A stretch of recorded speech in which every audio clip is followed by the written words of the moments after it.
ক্ষমতা বড়ই খারাপ জিনিস। সুযোগ সুবিধা, টাকা পয়সা, চটকল এই জিনিসগুলো যখন সামনে আসে তখনই আসলে শুরু হয় মূল ভাগাভাগিটা। আপনি দেখেন যে শেখ হাসিনা সরকারের পতনের জন্য বৈষম্য বিরোধী আন্দোলনের প্ল্যাটফর্মের পাশাপাশি বিএনপি, জামাত বা অন্যান্য জাতীয় যে রাজনৈতিক দলগুলো আছে যতটা একতাবদ্ধ ছিল, নির্বাচনকে কেন্দ্র করে তাদের মধ্যেও কিন্তু বিভাজন ঘটে গেছে।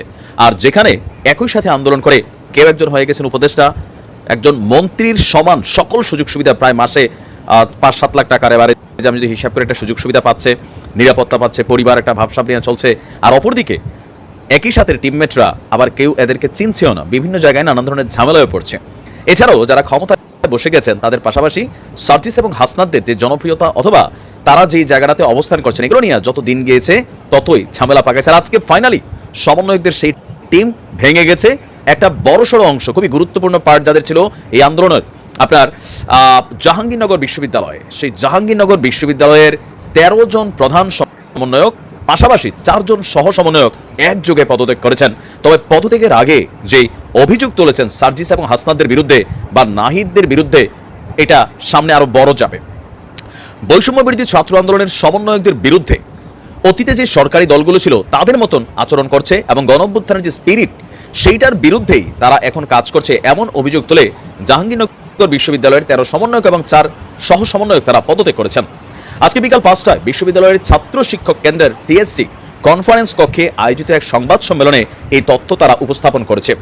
তো যারা পদত্যাগ করেছেন তাদের নামের দিকে গেলাম না, অভিযোগটা দেখছি।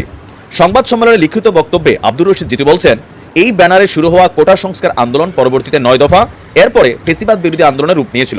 তারই প্রেক্ষিতে হাসিনার পতন, আর এরপর আপনার যে অন্তর্বর্তীকালীন সরকার গঠিত হয়েছে। তবে 9 দফাতে যা ছিল সেখানে অন্তর্ভুক্ত ছিল দলীয় লেজুর ভিত্তিক আপনার যে ছাত্র রাজনীতি নিষিদ্ধ করা, তারপর হচ্ছে জুলাই হত্যাকাণ্ডের সাথে জড়িতদের বিচার এবং আহত ও ক্ষতিগ্রস্তদের ক্ষতিপূরণের যে দাবিগুলো, এগুলোর ব্যাপারে এক প্রকার নিশ্চুপ রয়েছে যারা বড় বড় পোস্ট পদবিতে বসে গেছে সমন্বয়করা। আমরাও কিন্তু এই কথাগুলো বলছি নানান জায়গা থেকে। স্বাভাবিকভাবে আপনি চেয়ারে বসে গেলে বাকিদেরকে দেখবেন না, এটা তো হইতে পারে না। আপনারা তো নিজেদের যোগ্যতায় সেই জায়গায় যান নাই, স্বাভাবিকভাবে এই জায়গাটা প্রশ্ন উঠে এসেছে এখন নিজেদের মধ্যে এই আলোচনা। তারা বলছে যে বৈষম্য বিরোধী ছাত্র আন্দোলন একটি সরকার দলীয় ছাত্র সংগঠনের মতন ভূমিকা পালন করছে এই মুহূর্তে, লাইক ছাত্রলীগ, ছাত্রদল অথবা ছাত্র শিবির।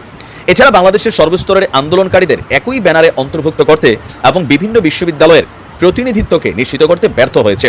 ফলে আমরা মনে করি এই ব্যানার এখনও বজায় থাকা আন্দোলনের সর্বপেশার, সর্বস্তরের এবং সর্বদলের মানুষের যে অংশগ্রহণের ইতিহাস, সেই ইতিহাসকে নষ্ট করছে। তাই এই ব্যানার যত দ্রুত সম্ভব বিলুপ্ত করতে হবে।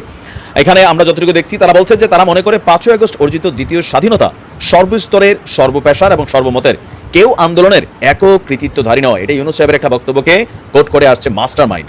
একই সাথে সহস্রাধিক শহীদ, আহতদের রক্ত, অঙ্গ প্রত্যঙ্গ বিসর্জনের মাধ্যমে অর্জিত এই নতুন বাংলাদেশ শুধু একটি গোষ্ঠীর নয়, বরং সকলের। গণমানুষের মেহনত, ঘাম এবং রক্তের ফসল এই দ্বিতীয় স্বাধীনতাকে সমুন্নত করতে এবং এর স্পিরিটকে লালন করতে যার যার জায়গা থেকে আমরা প্রচেষ্টা চালাবো। তবে এই সমন্বয়ক কমিটি তারা ভেঙে দিতে চাচ্ছে। তারা মনে করছে এগুলোর দরকার নাই, যারা সংস্কার করার তারা সংস্কার করবে, ছাত্ররা ক্যাম্পাসে ফিরে যাবে, কেউ মন্ত্রীর প্রটোকল ভোগ করবে, আবার কেউ সাধারণ মানুষের প্রটোকল ভোগ করবে, কেউ শরীরে বুলেট নিয়ে ঘুরবে। এটা আসলে ভাই ঠিক না, এটাই কিন্তু বাস্তবতা প্রমাণিত হয়েছে। আমরা আগেই বলছিলাম সমালোচনা করা খুবই সোজা, কিন্তু আপনি যখন একটা দায়িত্বের জায়গায় বসবেন, সবাইকে খুশি করা এটা বড় কঠিন কাজ। খুব শীঘ্রই দেখি এগুলোর রিয়াকশন কি হয়। ভালো থাকুন, আসসালামু আলাইকুম।